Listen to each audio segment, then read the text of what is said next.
இன்றைய தினசரி மன்னா. Praise the Lord. கர்த்தருடைய பரிசுத்த நாமத்துக்கு மகிமை உண்டாவதாக. புதிய நாள், புதிய நம்பிக்கைக்கு உங்களை அனைவரும் வரவேற்கிறேன். இன்றைக்கு நம்ம தியானிக்க போகிற கர்த்தருடைய வேத பகுதி சங்கீதம் 37:27.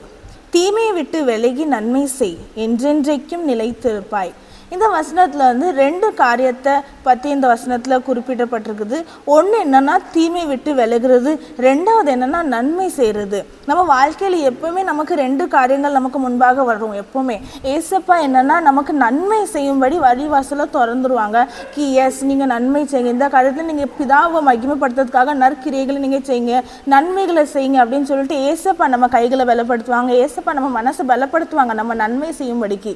ரெண்டாவது என்னன்னா அதே நேரத்தில் நம்மளை எப்போ வஞ்சிக்கலான்னு சொல்லிட்டு பிசாசானவன் வந்து நம்ம வாழ்க்கை மூலமாக, நம்ம கைகள் மூலமாக, நம்ம பார்வைகள் மூலமாக, நம்ம சிந்தனைகள் மூலமாக தீமையான காரியங்களை செய்யறதுக்கு பிசாசானவன் உந்தி தள்ளுவான். ஆனால் இதில் ஏசப்பா வசனம் என்ன செய்யுதுன்னா, எப்படி இருந்தாலும் நீங்கள் உங்கள் வாழ்க்கையில் தீர்மானம் எடுத்துக்கொள்ளணும். என்ன தீர்மானம்னா, எந்த சிச்சுவேஷன் இருந்தாலும் எந்த சூழ்நிலையிலும் நான் வந்து நன்மையை மட்டும்தான் செய்வேன், தீமையான காரியத்தை பார்க்க மாட்டேன், தீமையான காரியத்தை பேச மாட்டேன், தீமையான நண்பர்கள் கூட சேர மாட்டேன், தீமையானது என் வாழ்க்கையில் இருக்கவே கூடாது அப்படின்னு சொல்லிட்டு நீங்கள் உங்கள் வாழ்க்கையில் தீர்மானம் எடுத்தீங்கன்னா கண்டிப்பாக ஏசப்பா இந்த வசனத்தில் என்ன கொடுத்துருக்குன்னா, யார் யார் தீமை விட்டு விலகி நன்மை செய்கிறாங்களோ அவங்க வாழ்க்கையில் வந்து என்றென்றைக்கும் அவங்க வந்து நிலைத்திருப்பாங்களாம். இந்த வாழ்க்கையில் வந்து ஏசப்பா கொடுத்த ஒரே ஒரு வாழ்க்கை, ஏசப்பா நமக்காக வச்சுருக்க அந்த ஓட்டத்தில், ஏசப்பா நம்மளுக்காக வச்சுருக்கிற அந்த தரிசனத்தை நம்ம எப்போவுமே நிலைத்திருக்கணும்னா நம்ம வாழ்க்கையில் எல்லா தீமையான காரியத்தை விட்டு விலகி நம்ம வாழ்க்கையில்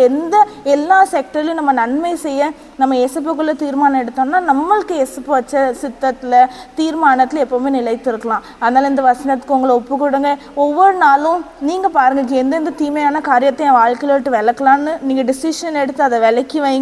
ஒவ்வொரு நாளும் எல்லா கிரியைகளும் நன்மையாக ஏசப்பா வசனத்தின்படி செய்யுங்க. ஏசப்பா நிச்சயமாக உங்கள் வாழ்க்கையில் உங்களை நிலை நிறுத்துவாங்க. இப்போ நம்ம ஜெபிக்கலாம். அன்பின் பரலோக பிதாவே, இந்த நல்ல நாள் நல்ல நேரம் தந்ததுக்காக நன்றி ஏசப்பா. நீங்கள் இந்த வசனத்தின் மூலமாக எங்கள்கிட்ட பேசுனீங்க, எங்களை உணர்த்துனீங்க, அதுக்காக நன்றி ஏசப்பா.